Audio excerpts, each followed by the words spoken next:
Lo primero que hizo Mateo fue sacar la llave de repuesto del buzón. No tocó el timbre, no llamó por teléfono. Entró directamente.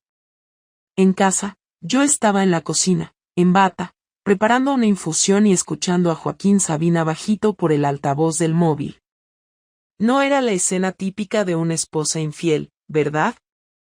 Ni lencería, ni perfume, ni un amante escondido en el armario. Nada de eso.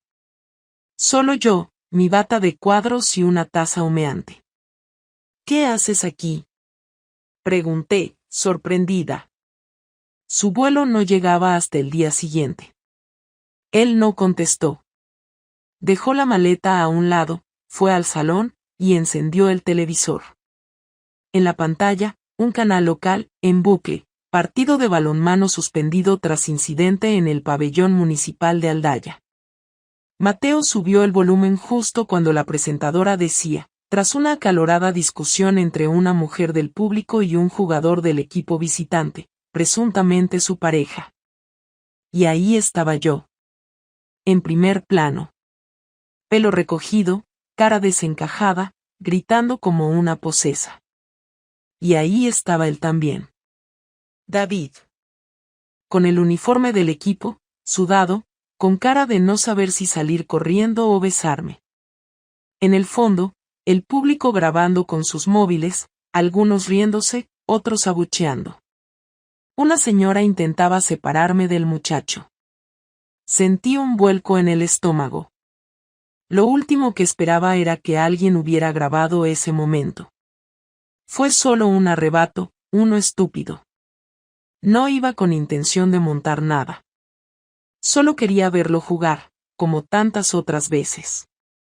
Pero cuando lo vi flirteando con una chica de la grada, se me nubló todo. Mateo se volvió hacia mí con los brazos cruzados. ¿Tienes algo que decir? Ni siquiera lo intenté. Porque lo peor no era que me hubiera pillado. Lo peor era que por primera vez en mi vida, no me sentía culpable.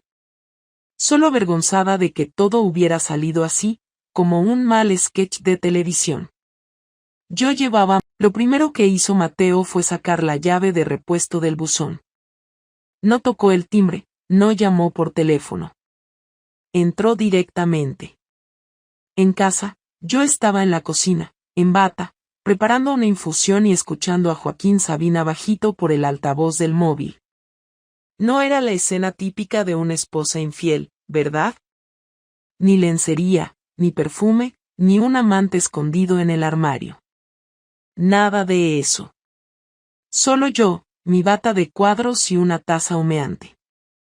¿Qué haces aquí?, pregunté, sorprendida. Su vuelo no llegaba hasta el día siguiente. Él no contestó. Dejó la maleta a un lado, fue al salón, y encendió el televisor. En la pantalla, un canal local, en bucle, partido de balonmano suspendido tras incidente en el pabellón municipal de Aldaya. Mateo subió el volumen justo cuando la presentadora decía, tras una acalorada discusión entre una mujer del público y un jugador del equipo visitante, presuntamente su pareja. Y ahí estaba yo. En primer plano. Pelo recogido, cara desencajada, gritando como una posesa. Y ahí estaba él también. David. Con el uniforme del equipo, sudado, con cara de no saber si salir corriendo o besarme. En el fondo, el público grabando con sus móviles, algunos riéndose, otros abucheando. Una señora intentaba separarme del muchacho. Sentí un vuelco en el estómago. Lo último que esperaba era que alguien hubiera grabado ese momento. Fue solo un arrebato, uno estúpido. No iba con intención de montar nada.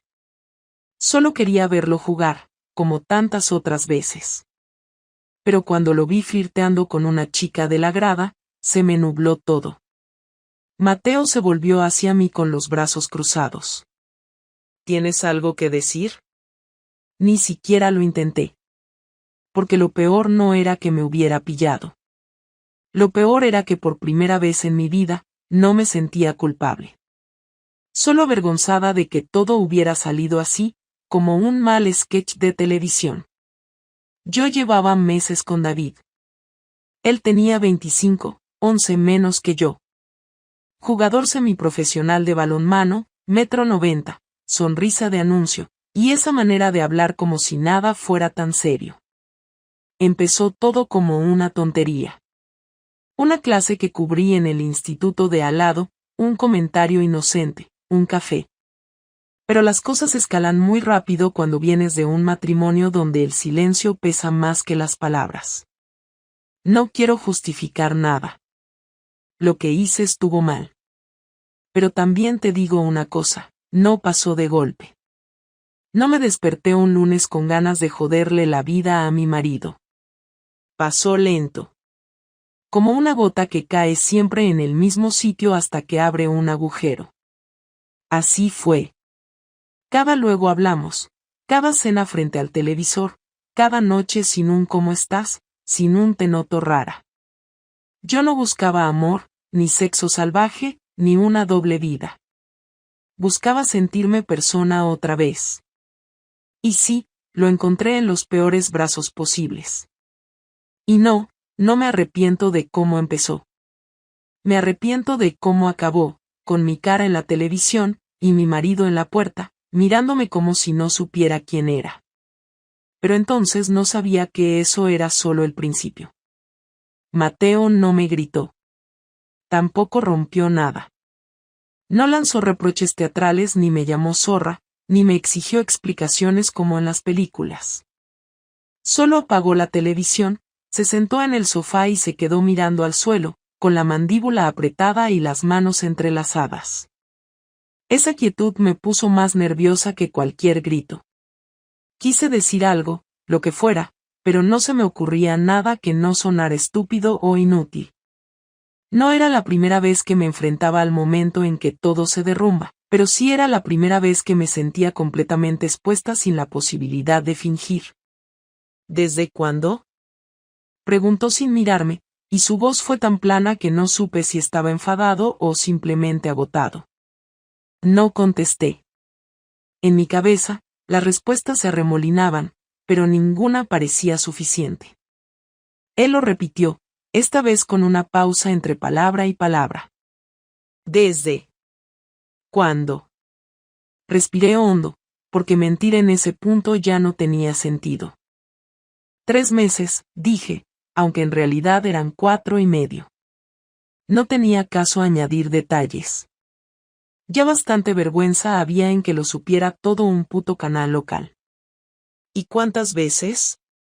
No sé, respondí, y era verdad. No sabía cuántas veces. Porque no todo había sido sexo. Hubo días que solo tomamos algo, otros que caminamos, otros que nos acostamos en el coche, otros que solo hablamos. Pero intentar explicarlo me iba a hacer quedar todavía peor, como si estuviera desgranando una serie de excusas. Mateo se echó hacia atrás, cerró los ojos unos segundos y luego me miró por primera vez desde que entró. Esa mirada no era de odio ni de desprecio. Era peor. Era la de alguien que había perdido el respeto por ti de una manera tan completa que ya no veía sentido a reaccionar con rabia. ¿Y te creías tan lista como para pensar que esto no se sabría nunca? No, dije, bajando la cabeza. Nunca pensé tan lejos. ¿Y por qué en público? ¿Por qué justo en el puto partido? No fui con esa intención, respondí, sintiéndome patética. Solo, me salió. Lo vi con otra y me sentí una imbécil. Mateo se rió, una risa seca, sin humor, más como una exhalación con desprecio que como algo real. O sea, ¿te molestó que el chaval con el que te acuestas coqueteara con otra? Vaya, eso sí que es fuerte. No dije nada. Era inútil intentar explicar emociones a alguien que ya estaba desconectado emocionalmente de ti. Aunque fuera mi culpa, aunque mereciera todo lo que estaba pasando, no dejaba de ser incómodo y humillante estar ahí, escuchando cómo verbalizaba mi miseria. ¿Y Lucía?, preguntó entonces. ¿Has pensado en ella en todo esto? Me mordí el labio. Claro que lo había pensado, pero ¿eso qué cambiaba? Ya estaba hecho. Ya lo sabía. Aunque no hubiera sido grabada en video, aunque Mateo no se hubiera enterado, la culpa ya estaba dentro, como una espina que me dolía cada vez que la miraba. Y ahora, con el escándalo, con lo que seguramente llegaría a los padres del colegio, ya no había vuelta atrás. Lo siento, Mateo, dije por fin. Sé que no sirve de nada, pero lo siento de verdad. Él asintió lentamente, como quien escucha algo previsible. Se levantó sin decir nada y fue directo al dormitorio. Escuché el sonido del armario, la maleta abriéndose, la cremallera. Me acerqué a la puerta. ¿Te vas? Pregunté, con la voz temblorosa, aunque ya sabía la respuesta. Claro que me voy. ¿Qué esperabas? ¿Que me quedara a compartir cama con la estrella invitada del Canal 9? Volvió a reírse solo, con ese tono de sarcasmo seco que dolía más que cualquier insulto. Lo vi meter ropa sin doblar, sin orden. Simplemente agarraba puñados y los tiraba dentro. Todo tan mecánico como si llevara meses imaginando esa escena. Mateo, por favor, hablemos, intenté, pero ni yo creía que ese intento tuviera sentido. ¿Hablar? ¿De qué quieres hablar, Laura? ¿De cómo me pusiste los cuernos con un tío al que le sacas una década? ¿De cómo te colaste en un partido rodeada de niños y padres para gritarle como una adolescente celosa? ¿De cómo hiciste el ridículo en una puta grada? Porque eso es lo que fue. Un puto ridículo. Me quedé callada. No tenía derecho a pedirle moderación. No después de lo que vio. Y aún así, esa palabra, ridículo, me dolió más que cualquier otra.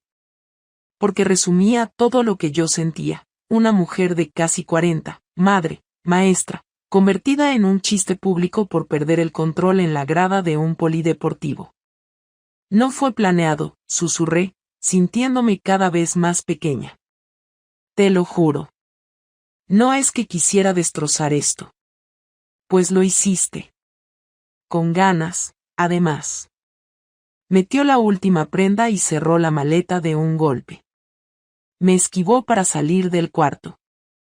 Le seguí al pasillo. ¿Dónde vas? A casa de mi hermana. De momento. ¿Vas a decirle todo? ¿Tú qué crees? Ahí me derrumbé un poco.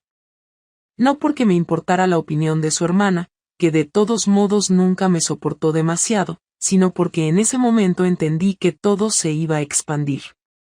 Los padres, los suegros, los compañeros, los vecinos.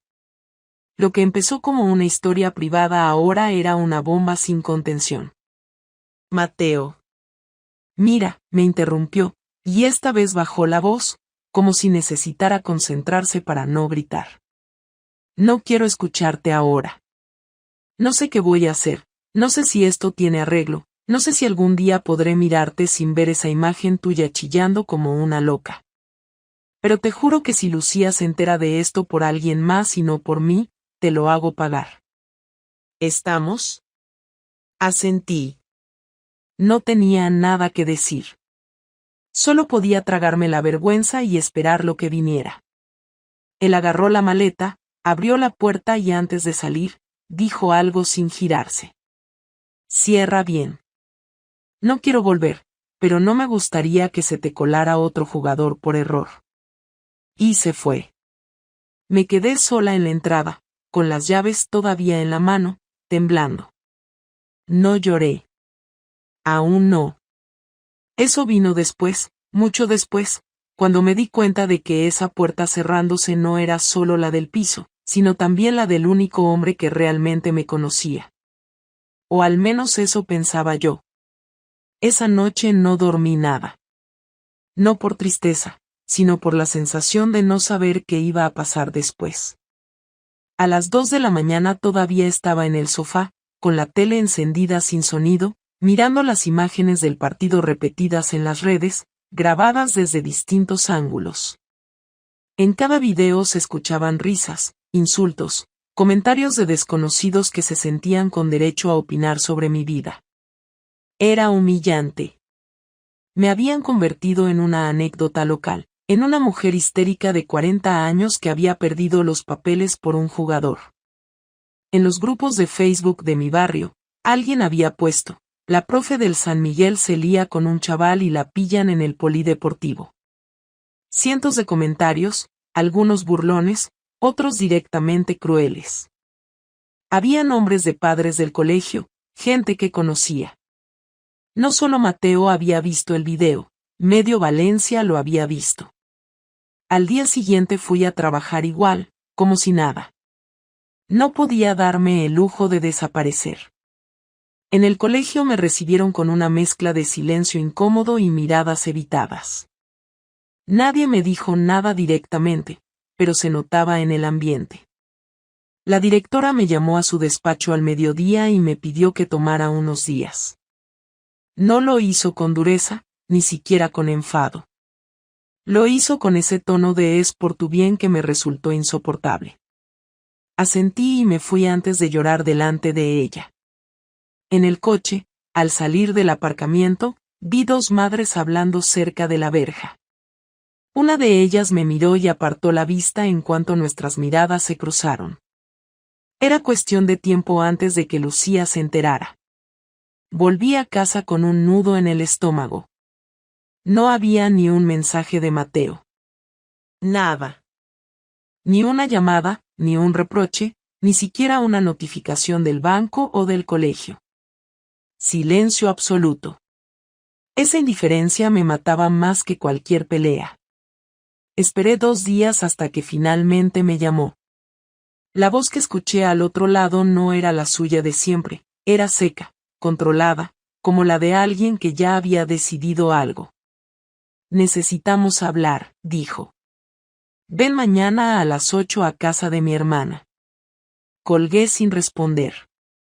Me pasé el resto de la tarde en piloto automático, preparando la mochila de Lucía, lavando los platos, doblando ropa, todo sin pensar, solo haciendo movimientos para llenar el tiempo. La niña no sabía nada todavía. Le dije que su padre estaba trabajando fuera unos días y que volvería pronto. Ella me creyó, porque los niños creen siempre lo que necesitan creer. A las 8 en punto toqué el timbre de su hermana. La puerta se abrió y Mateo estaba ahí, más delgado, con la barba crecida, el gesto serio. No me invitó a pasar, pero yo lo hice igual. Su hermana, Ana, estaba en la cocina, fingiendo que lavaba algo. No me miró. Mateo me señaló el salón. Siéntate. Lo hice. Él se mantuvo de pie. La habitación olía a detergente y a perfume barato. Había una tensión rara, casi física.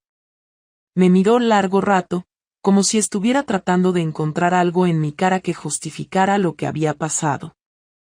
He estado pensando mucho, empezó. Intento entender qué te llevó a hacer esto, porque sinceramente no lo comprendo. No creo que haya nada que justifique lo que hiciste, pero al menos quiero escucharlo. Así que habla. Explícame por qué. No tenía un discurso preparado. Lo que dije salió sin filtro, como si estuviera soltando peso. No fue planeado.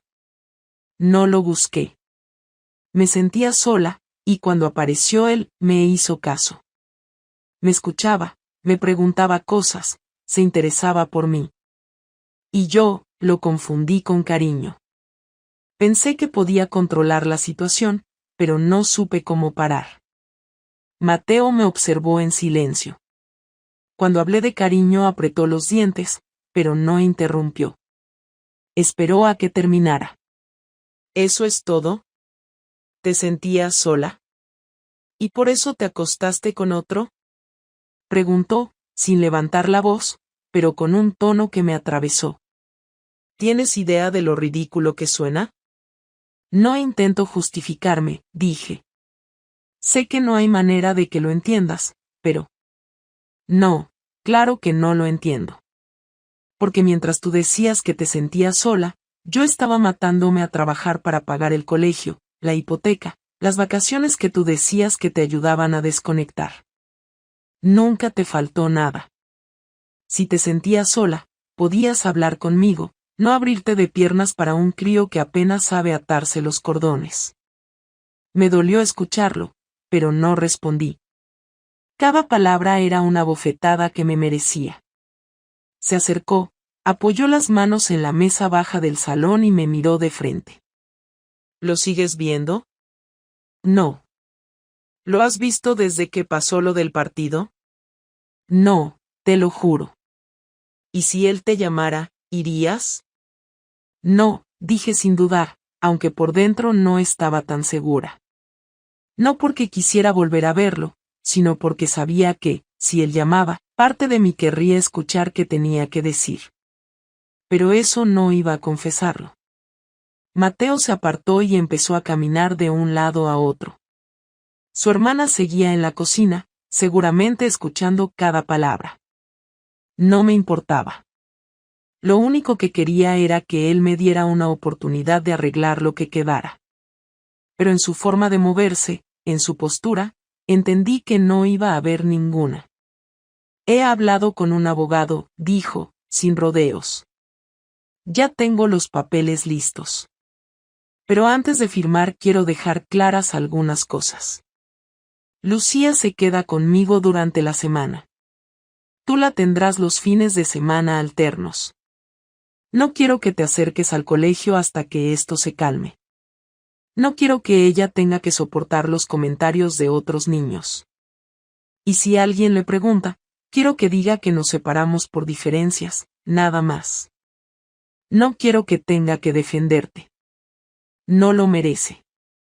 Quise replicar, decir que no podía quitarme a mi hija así, que también tenía derecho a verla. Pero no pude.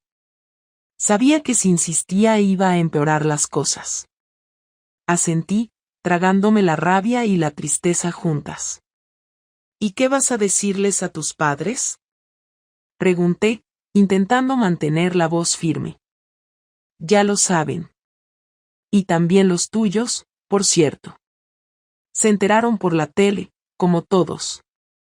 No hace falta que te molestes en llamarlos, ya me encargué de explicarles que fue un error que yo no pienso perdonar. El silencio que siguió fue insoportable. Se escuchaba el reloj de la pared, el agua del fregadero, los pasos de su hermana moviéndose por la cocina sin mirar hacia nosotros. Mateo se cruzó de brazos. Hay algo más. No quiero que sigas en el colegio. No por mí, sino por Lucía. No quiero que crezca escuchando cómo se burlan de su madre. Habla con la directora, pide una baja, lo que sea. Te mandaré algo de dinero este mes para que no te falte nada. Pero esto, Laura, se ha terminado. No puedes decidir eso por mí, dije, por fin, sintiendo una chispa de orgullo entre tanta humillación. No tienes derecho a decirme dónde trabajar ni cómo vivir. Sí tengo derecho, replicó, acercándose otra vez, porque tu estupidez nos ha arrastrado a todos. Nos reímos de los políticos corruptos y de los famosos con amantes, y ahora resulta que somos el chisme de la semana. Y no solo eso, Lucía va a crecer sabiendo que su madre fue una broma viral. ¿Te parece justo? Me levanté. No podía seguir sentada escuchando cómo desmenuzaba todo lo que yo era. Lo miré y, por primera vez desde que empezó todo, le devolví la mirada sin bajar la cabeza. No soy perfecta, Mateo. Pero tú tampoco lo eras. Nunca me escuchaste. Todo era trabajo, cansancio, cosas que no podían esperar. No te pido perdón, porque ya te lo pedí y no sirvió. Solo quiero que me dejes en paz, que me dejes seguir con mi vida. Haz lo que tengas que hacer, pero deja de tratarme como si fuera una delincuente. Él sonrió sin humor. Tranquila, Laura. No pienso hacerte nada. Solo voy a asegurarme de que no me vuelvas a arrastrar contigo. Te creías más lista que todos, y mírate ahora. Solo te queda la dignidad, si es que te queda algo. No contesté. Agarré el bolso y salí. Mientras bajaba las escaleras escuché a Ana decir algo desde la cocina, algo que no entendí del todo, pero sonó a te lo dije. En la calle hacía frío, y no llevaba abrigo. Caminé sin rumbo durante 1 hora, hasta llegar al puente viejo, el que cruza el cauce del Turia. No pensé en tirarme ni en hacer nada dramático. Solo me quedé ahí, mirando las luces de los coches pasar, intentando entender en qué momento exacto se había jodido todo. Porque una cosa es cometer un error y otra muy distinta es ver cómo ese error te convierte en otra persona. Cuando volví a casa, Lucía dormía. Me senté a su lado, la miré largo rato y entendí que, por mucho que quisiera, ya no iba a poder protegerla de lo que venía. Todo estaba fuera de control. Y lo peor era que, aunque aún no lo sabía, Mateo no había terminado conmigo. Su venganza apenas estaba empezando. La primera señal de que algo no iba bien llegó 3 días después de aquella conversación en casa de su hermana. Me desperté con decenas de mensajes en el grupo de madres del colegio, en los que algunas me preguntaban si era verdad lo que estaban diciendo en una página local de noticias. Abrí el enlace y lo vi enseguida. Una nota titulada La profesora del San Miguel involucrada en escándalo amoroso con jugador de balonmano. Habían publicado mi nombre completo, una foto mía extraída de la web del colegio y otra del partido. La nota era breve, pero el daño ya estaba hecho.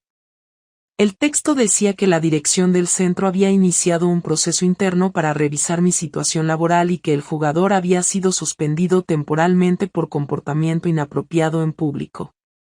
Lo más grave era que en los comentarios todos sabían que la fuente era alguien cercano a la familia del marido.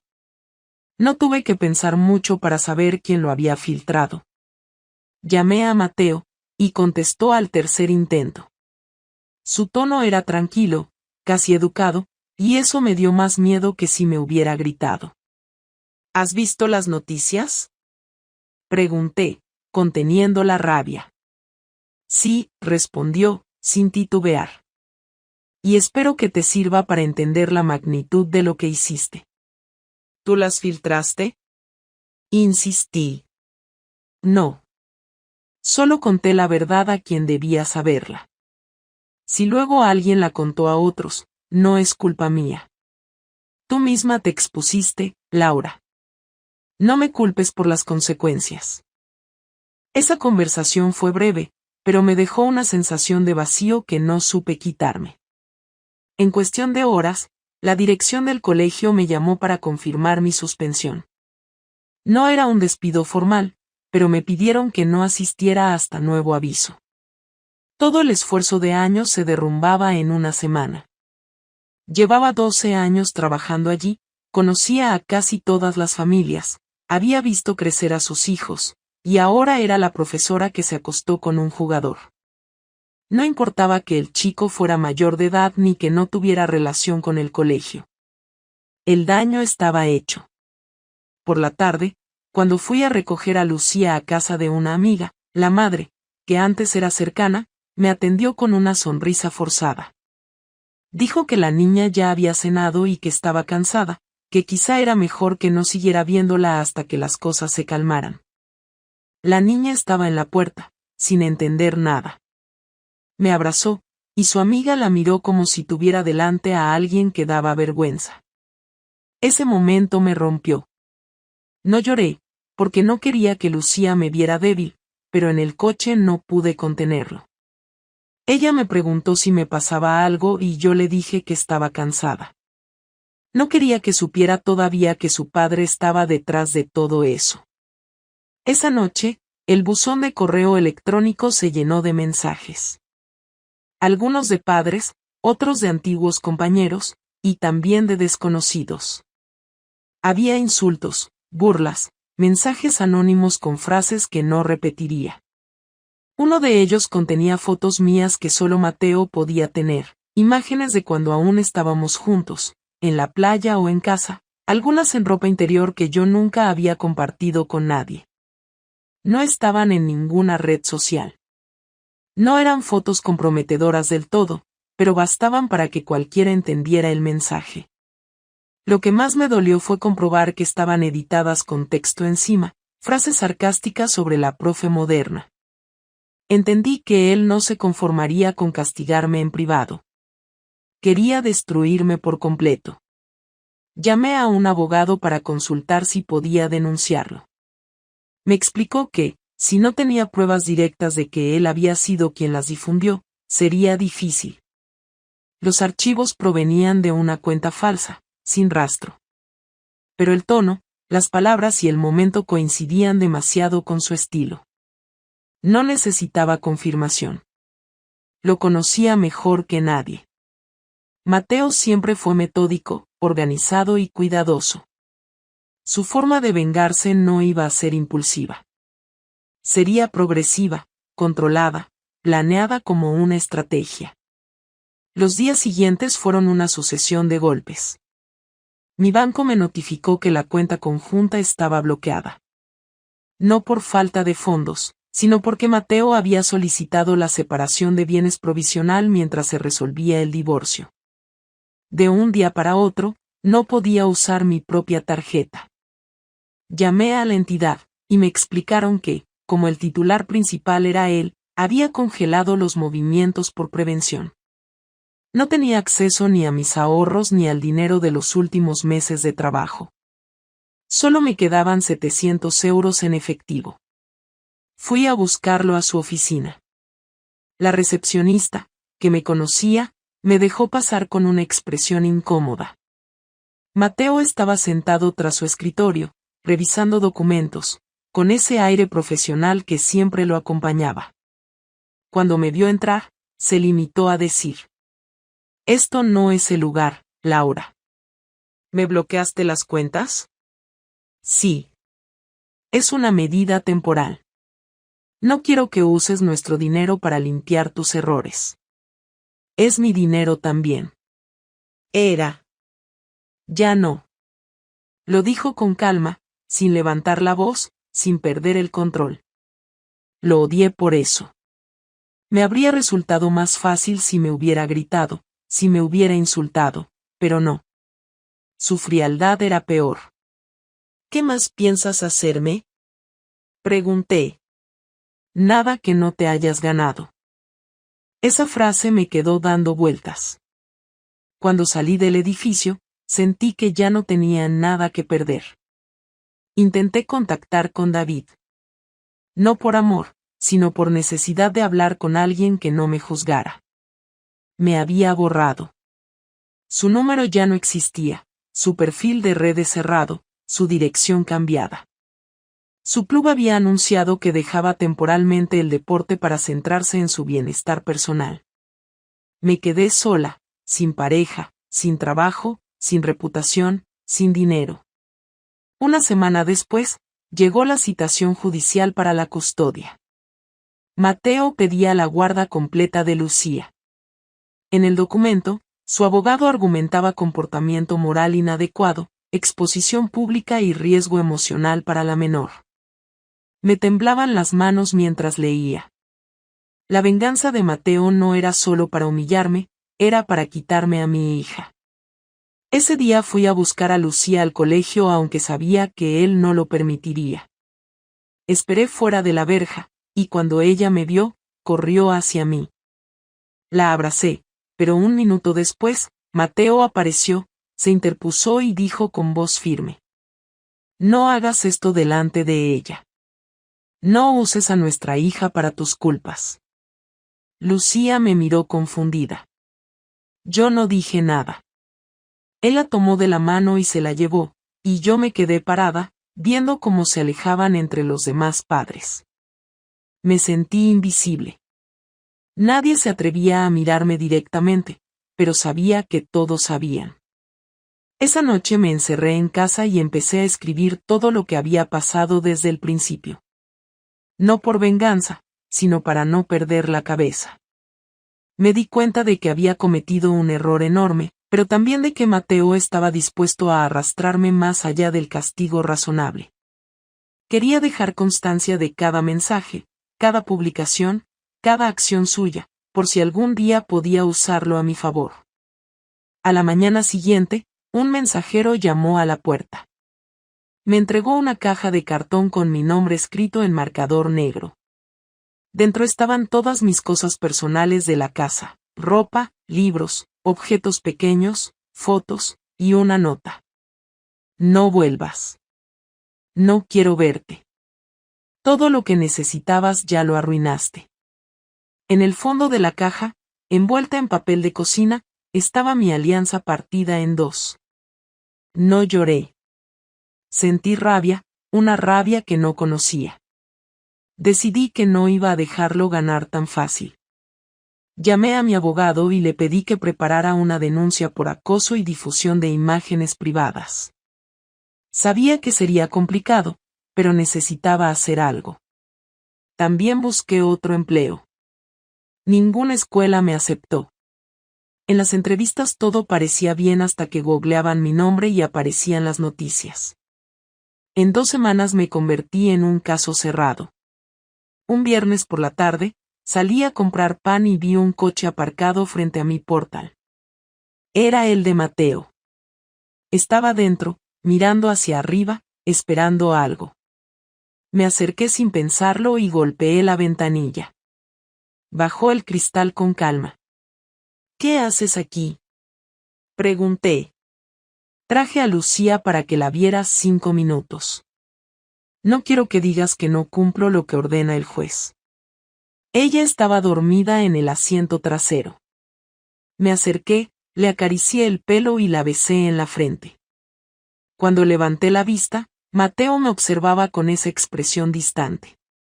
No entiendo cómo puedes hacerme todo esto, le dije, sin gritar. Yo tampoco entiendo cómo pudiste hacerlo tú, contestó. Pero la diferencia es que yo no voy a fingir que me duele para que me perdonen. Después arrancó el coche y se fue. Me quedé en la acera con las manos heladas. En ese instante comprendí que ya no había nada que salvar entre nosotros, ni siquiera el respeto.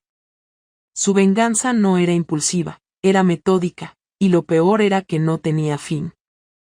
Durante las siguientes semanas, su campaña silenciosa siguió. Cada vez que intentaba reconstruir algo, aparecía un rumor, una foto, un comentario nuevo.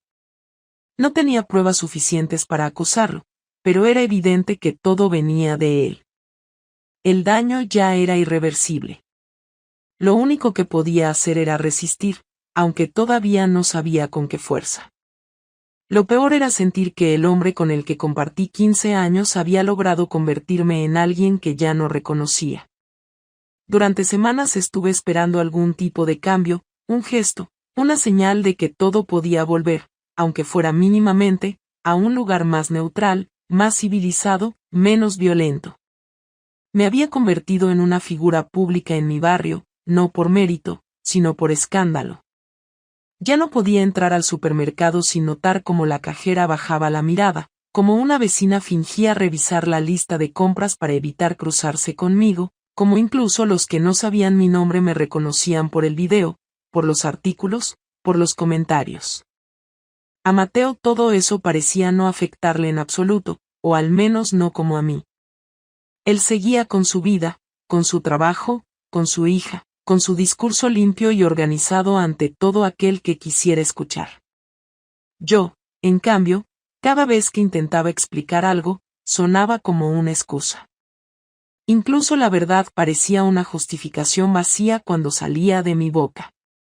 No tenía muchas opciones, así que terminé aceptando un trabajo como auxiliar administrativa en una clínica dental a las afueras de la ciudad. El sueldo era bajo, las horas largas, y el ambiente tenso. Aún así, era mejor que estar en casa leyendo opiniones de desconocidos sobre cómo debía criar a mi hija o que tan rápido debía perder la custodia por haber cometido un error. Una tarde, mientras archivaba unas facturas en un cuarto sin ventilación, recibí un mensaje de Mateo.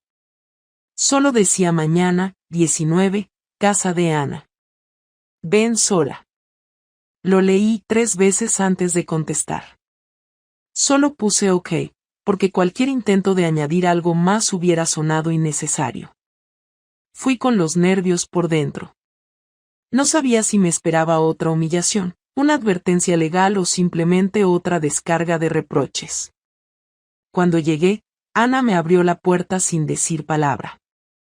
Me señaló el comedor, donde Mateo ya estaba sentado. Había traído una carpeta con documentos. Lucía no estaba. Supuse que alguien más la cuidaba. La mesa estaba vacía, salvo por 2 vasos con agua. No había ambiente familiar ni intento de cordialidad. Mateo no se levantó ni me ofreció asiento. Simplemente esperó a que me sentara y abrió la carpeta. Estos son los términos finales del acuerdo de divorcio, dijo sin rodeos. Incluye la modificación del régimen de visitas. He reconsiderado algunas cosas. Asentí, no porque estuviera de acuerdo, sino porque ya no me quedaban fuerzas para discutir. Empezó a explicarme los detalles, el horario de las visitas, los cambios en la manutención, la distribución de los bienes. Todo dicho con una precisión quirúrgica. Yo tomaba nota mentalmente, aunque sabía que mi abogado tendría que revisar todo antes de que firmara algo. Pero no es solo eso por lo que te pedí que vinieras, dijo de pronto. Quiero que hablemos. Por última vez. Y sin abogados. Solo tú y yo. Me sorprendió. No tanto por el tono, sino porque Mateo llevaba semanas evitando cualquier interacción que no fuera necesaria. Asentí otra vez, esperando que no fuera una trampa emocional. No sé si esperabas que algún día te perdonara, empezó. Pero quiero que sepas que no va a pasar. No porque me guste vivir con rencor, sino porque ya no me sale sentir nada por ti. Ni pena, ni odio, ni siquiera rabia. Solo, indiferencia. Y eso es peor, supongo. No contesté. Me limité a escuchar, porque no quería interrumpir lo que parecía ser un cierre. Pero también me he dado cuenta de que esta guerra constante no le está haciendo bien a Lucía. Y aunque tú fuiste quien la cagó, no voy a usar a nuestra hija como arma. No porque lo merezcas tú, sino porque ella no merece crecer en medio de todo esto. Tuve que hacer un esfuerzo para no romperme en ese momento. Porque después de todo lo que me había hecho pasar, esa era la primera vez que decía algo que no llevaba una carga de venganza. Gracias, dije, y no fue una fórmula educada. Lo dije de verdad. No me lo agradezcas, respondió rápido. No es por ti. Solo estoy tratando de ser un buen padre, algo que tú olvidaste cuando decidiste meterte en esa mierda. Volvió al tono seco, pero esta vez no me afectó tanto. Estaba agotada. Había llorado demasiado, había explicado de más, había soportado tanto desprecio que ya solo me importaba salir de ahí con un mínimo de dignidad. Lo que pasó con ese chico, dije entonces, hablando despacio, fue un error. Uno muy estúpido. No lo niego. No lo justifico. Pero tampoco fue una decisión fría ni una traición planeada. Fue el resultado de una soledad que ni tú ni yo quisimos ver. No me vengas con eso, cortó. Todos estamos solos a veces. No por eso nos acostamos con el primero que nos dice algo bonito. Ya sé que no va a cambiar nada lo que diga, continué. Pero necesitaba decirlo. Porque no soy una mala madre. Ni una mujer sin valores. Cometí un error. Grave, sí. Pero eso no borra todo lo demás. Mateo me miró largo rato. No con odio. Tampoco con empatía. Solo con una especie de cansancio acumulado. Lo que no entiendo, dijo por fin, es por qué nunca lo hablaste conmigo. Podrías haber dicho algo. Que estabas mal, que necesitabas otra cosa. Algo. Pero no. preferiste callar y vivirlo por tu cuenta. Como si yo no fuera nadie. Porque tú no escuchabas, Mateo. Y yo me cansé de insistir. No fue por despecho. Fue por resignación. Y me equivoqué, sí. Pero tú también te desconectaste hace mucho. Solo que lo hiciste de otra forma. Se hizo un silencio largo. Ana seguía sin salir de la cocina. Tal vez estaba escuchando, tal vez no. Me daba igual. ¿Y ahora qué? Pregunté. Ahora vamos a firmar este acuerdo. Vamos a compartir la crianza de Lucía de forma civilizada. No voy a volver a humillarte, ni a mover hilos para joderte más. Pero tampoco voy a fingir que somos amigos. No quiero tener ninguna relación contigo más allá de lo que implique nuestra hija. Y cuando ella crezca, cada uno seguirá por su lado. ¿Entendido? Sí, respondí. Y no le digas nunca que fui yo quien filtró las fotos o las noticias. Nunca lo sabrá. No por ti. Por ella. Me levanté despacio. No quedaba nada más que decir. Antes de salir, lo miré una última vez.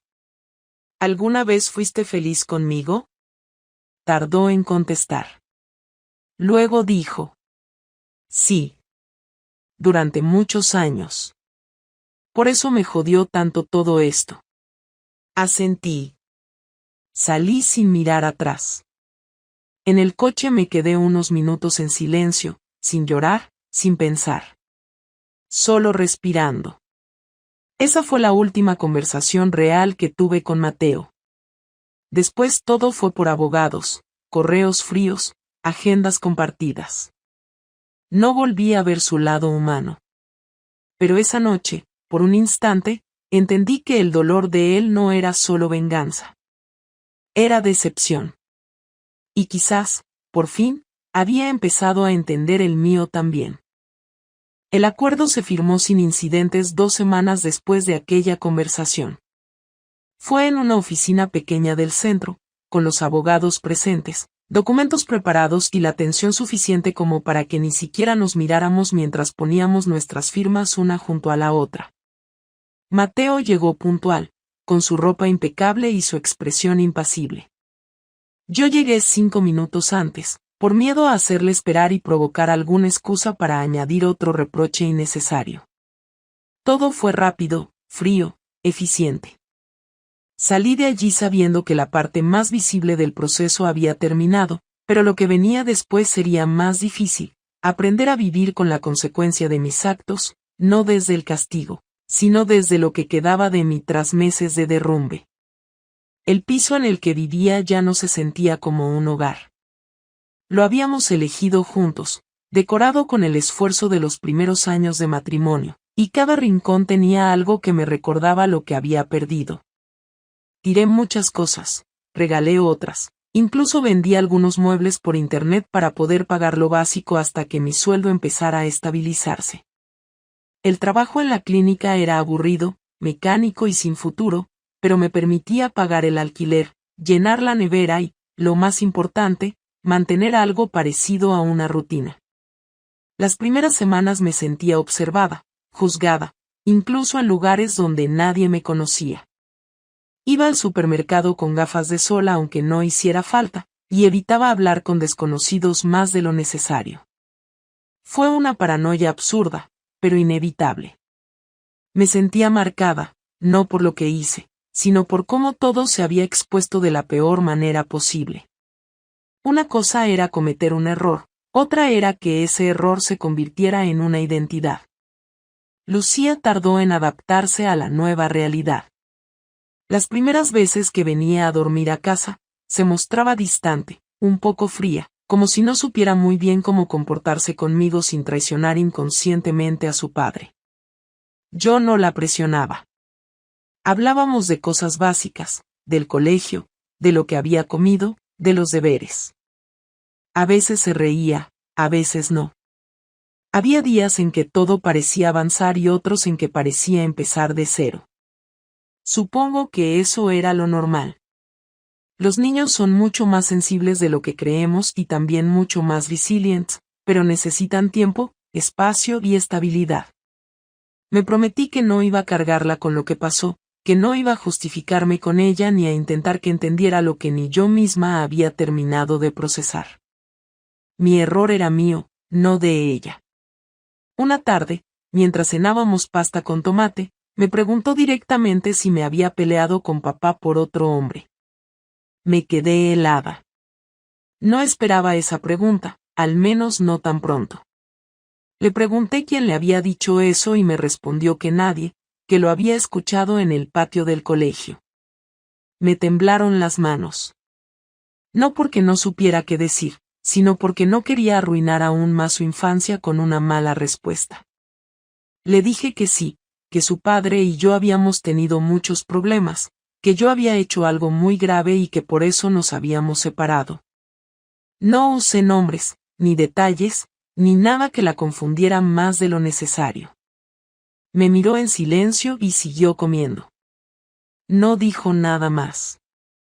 Esa noche, cuando se quedó dormida, estuve un buen rato sentada en el suelo de su habitación, mirando cómo respiraba, sintiendo por primera vez que tal vez, con el tiempo, podría reparar algo. Pasaron los meses. El escándalo se fue enfriando. En el colegio nadie hablaba ya del tema, al menos no abiertamente. Dejaron de escribirme por redes sociales, los periódicos eliminaron los artículos y los vídeos dejaron de circular como antes. Nadie lo olvida del todo, pero al menos dejó de ser noticia. Mateo cumplió con todo lo que prometió. No volvió a atacarme públicamente, respetó los horarios, se mostró cordial en los intercambios de Lucía. No volvimos a tener una conversación real. Solo intercambios logísticos. No me interesaba reconstruir ningún tipo de vínculo. Tenía claro que él me despreciaba, y aunque no podía culparlo por eso, tampoco necesitaba recordarlo cada semana. En el plano personal, me volví mucho más cerrada. No salía con nadie, no hablaba de mi vida privada con compañeros de trabajo ni con conocidos. Lo que pasó me cambió. No tanto por el hecho del engaño, sino por todo lo que trajo después. Descubrí hasta qué punto podía destruirse una persona no solo por lo que hizo, sino por cómo la sociedad juzga ese error cuando lo comete una mujer. Nadie cuestionó si Mateo había sido un marido ausente, si me escuchaba, si teníamos problemas antes de que yo cayera en esa relación paralela. Nadie lo pensó siquiera. Para todos, él era la víctima y yo la culpable absoluta.